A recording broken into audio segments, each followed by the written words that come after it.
Saudara dan saudari yang dikasihi Tuhan, kita berjumpa dalam acara Mendekap Kasih Tuhan, bersumber pada 1001 renungan inspiratif karya Romo Frans Sales SCY, dan sebagai renungan singkat bagi saudara dan saudari yang sedang menderita sakit, baik yang dirawat di rumah sakit maupun di rumah sendiri, dirawat bersama keluarga.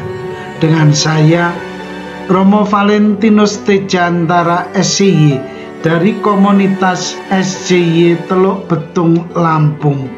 Pada hari ini kita ingin merenungkan tema menangkap kehendak Tuhan bagi hidup kita. Apa yang akan Anda lakukan ketika Anda mengalami kegalauan dalam hidup Anda? Anda terpuruk dalam ketidakberdayaan, atau Anda berusaha untuk menangkap kehendak Tuhan bagi hidup Anda? Suatu hari seorang wanita berjalan melewati padang rumput. Pada saat ia berjalan sambil menikmati keadaan alam sekitarnya, dia tiba pada sebuah ladang labu emas. Di ujung ladang tersebut berdiri sebatang pohon ek yang besar. Wanita itu duduk di bawah pohon ek tadi. Ia mulai merenungkan keanehan-keanehan yang ada di alam semesta. Mengapa biji ek yang kecil berada pada dahan yang besar dan labu raksasa pada ranting kecil? Dia berpikir, Tuhan telah melakukan kesalahan dalam penciptaan. Seharusnya dia meletakkan biji kecil pada ranting yang kecil, sedangkan labu besar pada dahan yang besar. Tak lama kemudian wanita itu tertidur di bawah hangatnya sinar matahari musim gugur. Dia terbangun saat sebuah biji kecil jatuh menimpa hidungnya. Dengan tertawa geli dia mengubah pola pemikiran sebelumnya. Tuhan benar juga. Bagaimana kalau tadi biji atau buah sebesar labu emas jatuh menimpa dirinya? Apa yang akan terjadi? Mungkin dia akan kembali tertidur buat kedua kalinya. Itulah pemikiran Tuhan yang jauh melebihi pemikiran manusia. Sering kita tidak dapat menyelami pikiran Tuhan, namun kita hanya perlu percaya semua rancangannya sempurna buat kita. Sering manusia menyalahkan Tuhan saat mereka mengalami kegagalan dalam hidup. Mereka bertanya kepada Tuhan bahwa Tuhan tidak membantu kami. Mengapa Tuhan membiarkan kami gagal dalam hidup? Mengapa Tuhan tidak memberikan pertolongan di saat kami mengalami kesulitan dan derita? Mengapa Tuhan tidak mendengarkan doa-doa kita?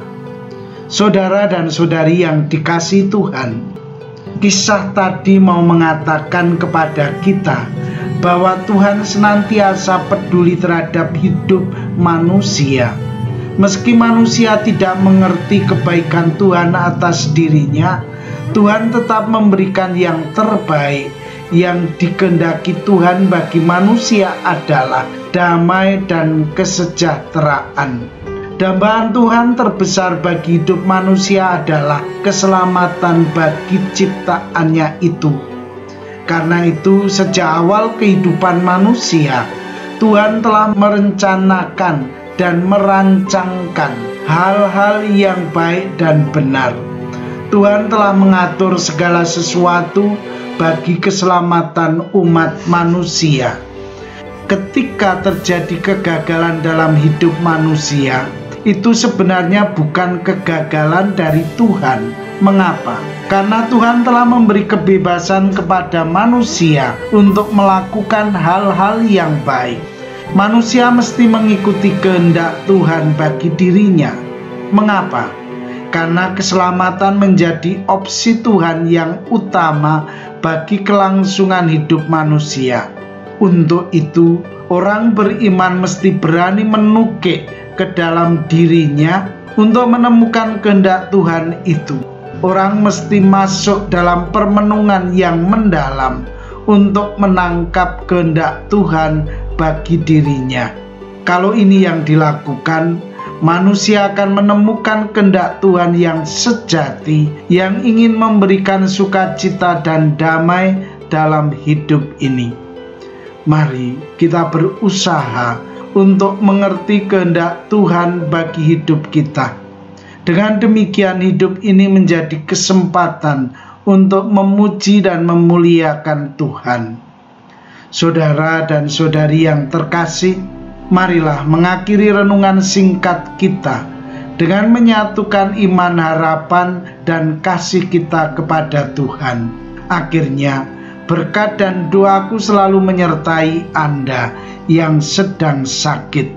Semoga Tuhan memberi kesembuhan, kekuatan, dan ketabahan dalam memanggul salib hidup ini, dan diberi semangat serta kesegaran.